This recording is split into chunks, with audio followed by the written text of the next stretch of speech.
Hello students, welcome back to our channel. In this third lecture of arithmetic functions, we will discuss three questions. These questions are quite easy and small one. The first question is that to find out all positive integer n such that the number of divisor dn is 10. And we have to find out also the minimum value of n will satisfy this condition, that is dn is equal to 10. In the second question, we will prove that the product of two odd prime cannot be perfect number. And in the third question, we will show that if n is a power of 2, then the sum of divisor sigma n is always odd. So we will discuss three questions one by one. So let's start the lecture. So let's start the first question. In this question, we have to find out all integers n, in fact positive integers n, such that dn is equal to 10. And we have to also find out the minimum value of n, least value of n, which satisfies this condition dn is equal to 10. So let's start the proof of this question, solution of this question.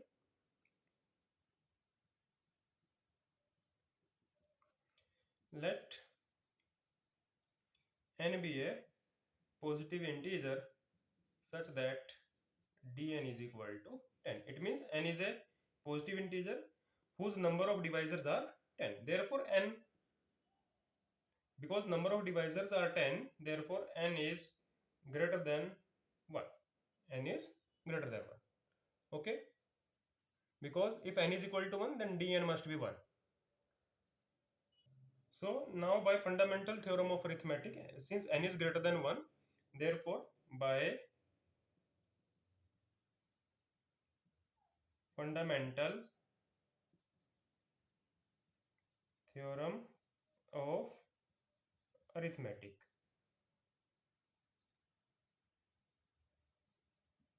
n can be factorized as product of prime powers. So n can be written as p1 alpha 1 p2 alpha 2 pr alpha. Now calculate dn. Since in the last lectures we have seen that if n is prime product of prime powers, then dn will be number of divisors will be alpha 1 plus 1, alpha 2 plus 1 up to alpha r plus 1, this product. Okay, now in our question it is given as 10. So it means alpha 1 plus 1, alpha 2 plus 1, alpha r plus 1, these are the factors of 10, or you can say these are the divisors of 10. Okay, but you know that 10 can be written as 1 into 10 or 10 into 1 or 2 into 5 or 5 into 2. Okay, it means these divisors can be written as 2 into 5 or 10 into 1. It means either there are two factors, 2 into 5 or 5 into 2, or there is one factor only. This implies either alpha 1 plus 1 is equal to 10, or you have two factors, alpha 1 plus 1 into alpha 2 plus 1 is 10. Okay, so in first case, case 1, if alpha 1 there is only one factor, then it means alpha 1 is 9. It means n can be a 9 power of a single prime. N can be 9 power of a single prime because there is only one factor. In the second case, there are only two factors. So one may be 2 and other may be 5, or first may be 5 or other may be 2. Case 2, alpha 1 plus 1, you can assume that it is 2, and alpha 2 plus 1, you can assume that it is 5. If you assume that it is 5, it is 2, then answer will not affect. Okay, so you can assume that this is 2, this is 5. And this implies alpha 1 is 1 and alpha 2 is 4. It means the n will be first power of a prime and fourth power of a second prime.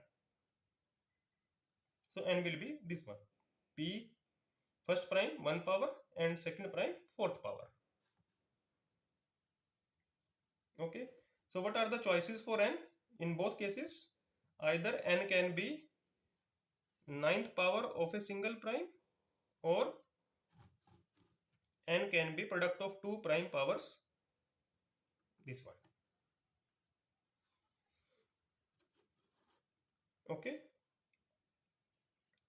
p not equal to q. So these are the cases where dn, number of divisors, are 10. Now we have to find out the least value of n for which dn is equal to 10. Because we want least value, therefore we have to choose these prime as minimum as possible. So n will be least if we choose p and q very small primes. Okay. Now what are the possibilities? If n you choose p is 2, because smallest prime is 2, 2 raised to power 9. Okay, or you can say 3 raised to power 9, because these are the small. You can choose also 5 raised to power 9 also, but that will be larger. Okay, now start here. 2 into 3 raised to power 4, or 3 into 2 raised to power 4. If you choose p2 q3, then 2 into 3 raised to power 4, or you choose p3 q2, then 3 into 2 raised to power 4. You can choose 5 also, but then that value will be larger. Okay, so these are the smaller values. Now which is the smallest value from these values? Simplify all these values. 2 raised to power 9 will be 512.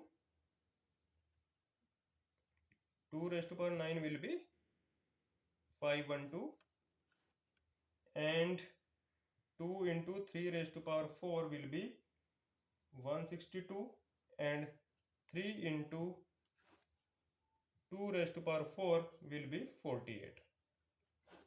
So this is the smallest value. 48 is the smallest value, smallest n, for which dn is equal to 10. Okay students, so this completes the first question. So let's start the question number 2. In this theorem, we have to prove that product of two odd primes cannot be perfect. So let's see the proof. Let p and q be two odd prime number, and let n is equal to p into q. What we have to prove? N cannot be perfect. N cannot be perfect. That is,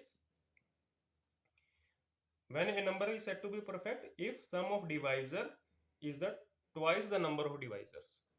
Sorry, sum of divisor is 2 into n, twice the number. Okay, a number is said to be perfect if sum of all divisors is twice the number. Okay, so we have to show that it is not perfect. So we will prove this result by contradiction. Let, if possible, but we have assumed, suppose n is perfect, so we have assumed sigma n is equal to 2n. Sigma n is equal to 2n, and this implies sigma of, what is n? Pq is equal to 2pq. This implies. Now since sigma is multiplicative arithmetic function, so you can separate here sigma of p, sigma of q is equal to 2pq. Now sigma p is a prime number, so every prime number has only two divisor, 1 and p itself. Therefore sum of divisor will be p plus 1. Q is again a prime number, so sum of divisor will be q plus 1 is equal to 2pq. Now simplify, open this bracket, pq plus p plus q plus 1 is equal to 2pq. Now further simplify this, pq plus p plus, or you can say that just shift this here, p plus q plus 1. Now shift this to the right hand side, you have PQ, or you can say PQ minus P minus Q minus 1 is equal to 0. Okay, now